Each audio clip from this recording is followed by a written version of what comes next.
पहा को ॿुधंदई न ॾोहिटी थी नानीअ खे अटो ॻोहणु सेखारे। यार बाबा जेकॾहिं सिक्को मूंखे पादर आहियां इहा ॻाल्हि शेर लाइ मुराद सां न कजां न त मुंहिंजी बेइज़ती थी पवंदी।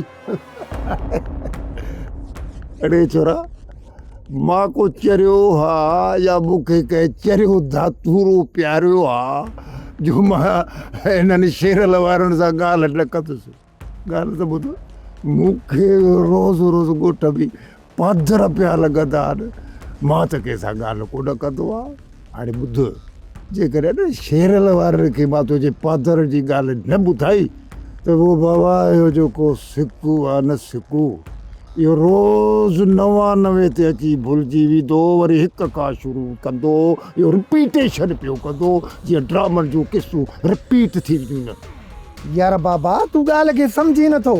सिक्कू चयो आहे जेकॾहिं मूंखे शेर लाइ मुराद मोचड़ा आहियां त वरी मां तोखे पादर हणंदुसि।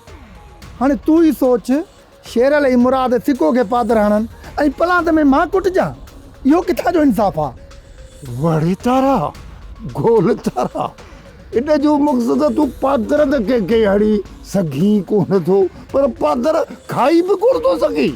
यार बाबा आख़िर तूं मूंखे कुटाइण जे पोयां छो पियो आहीं? अरे बाबा तूं 2-3 दफ़ा कुट में 2-3 दफ़ा पादर खाईंदे न त कुझु गैरत अंदर में ईंदई।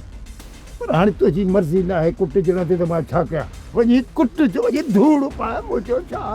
यार बाबा हाणे तूं बि सुधर निमाज़ पढ़ तौबा ताइब थी रब खां को गुनाह बख़्शरा को बूथ में निमक अचई।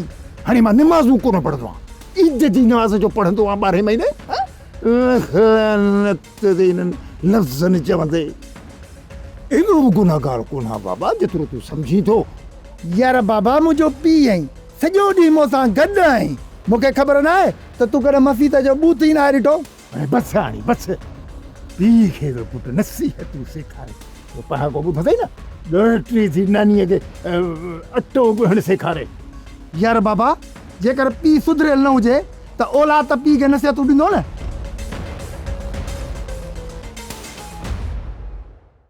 उते जेके बि ॻाल्हियूं थियनि न तोखे ॾेॾर वांगुरु टुपी ॾियण जी ज़रूरत न आहे। ॿुध पुटु हाणे दे मां ॾेॾर थीसि पोइ खूह जो उन में टुबियूं हणंदुसि। ओ बाबा अमां इहा ॻाल्हि न आहे कई त तूं खूह जो ॾेॾर आहीं या दुबे जो। बसि कर हाणे बसि कर वधीक मुंहिंजो मीटर 0 लेवल ते न आण। बाबा तूं हर ॻाल्हि में सभिनि खे ख़ामोश कराए सिर्फ़ु पंहिंजी हलाईंदो आहीं ऐं इन जे करे अॼु सभु मुसीबत में आहिनि। वड़े तारा गोल तारा हाणे रूंदे खे नंढड़ा था सम्झाइनि त छा करिणो पवंदो वॼाए छॾियो। असां चयूं था हाणे तूं पंहिंजा सभु फॾा छॾे असांखे अमुन सां रहण ॾे। ओ बाबा अदा गुलशेर खे त तूं माराए छॾियो। ख़ुदा जे वास्ते मां मरणु नथो चाहियां मूंखे त अञा शादी करणी आहे ज़िंदगी गुज़ारणी आहे छो मुंहिंजे पोयां पियो वञ। अरे बाबा तोखे केरु थो रोके त तूं शादड़ी वादड़ी न कर। इहो न जेको ॻोठो मियां शेरल ख़ान शींहुं घुरायो अथव चङो मुड़ुसु करे उन खे फरमाइश कयो अॻो पोइ तुंहिंजी शादी करायो पोइ ॻोठ रवानो थिए। शेरल असांखे मुसीबत मां कढण आयो आहे इहा ॻाल्हि तोखे छो नथी सम्झ में अचे? सभ खां वॾे में वॾी मुसीबत आहे सुञाई। इहो जेको शेरल ख़ान ॻोठों कटको ॿधी आयो आहे उन ते इहो बार रखो त तव्हांखे 2-3 करोड़ ॾिए त पोइ त सभु मुसीबतूं दूर। ही मुंहुं कॾहिं कोन सुधरंदो। सब्सक्राइब कयो असांजो official YouTube channel Sindh TV HD drama ऐं वधीक अपडेट लाइ बेल आइकन खे क्लिक करियो।